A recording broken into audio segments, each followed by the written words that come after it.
Барлықтарыңызға сәлем достар, каналға қош келдіңіздер. Біздің ағылшын тілін нөлден бастап үйрену деген подборкамыз соңына таяп қалды.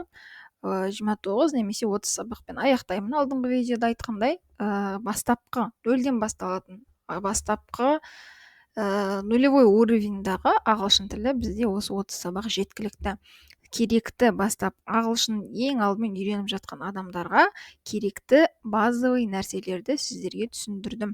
Тек жетістіктің шақтары ғана қалды, бүгін соны түсіндіріп өтемін.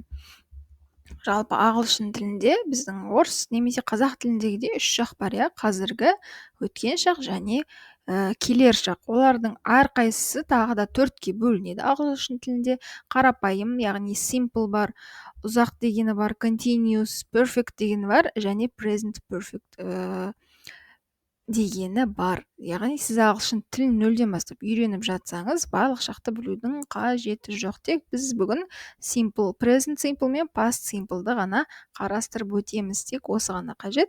Қалғанын келесі жоғары деңгейлерде тағы да үйрене жатарсыз. Дәл қазір ол қиын шақтарды үйренудің қажеті жоқ. Simple, continuous, perfect және perfect continuous деген 4-ке тағы да бөлінеді. Сол кезде 16 немесе одан да көп шақтар болады. Соларды болашақта үйренесіздер. Ағылшын тіліндегі өткен және осы шақтың формаларын қарастырайық енді. Осы шақ деген бізде to be глаголдары арқылы жасалады. To be етістігін мен алдыңғы сабақта түсіндірдім. Ол am, is, are деген бізге көмектесетін глагол етістік. Бірінші жақ жекеше түрде am'ді қолданамыз мен деген кезде I.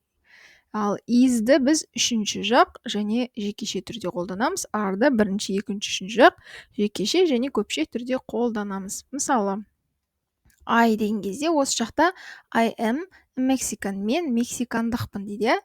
Anna is a teacher. Анна мұғалім. We are from the United Kingdom. Біз Біріккен патшалық немесе Ұлыбритания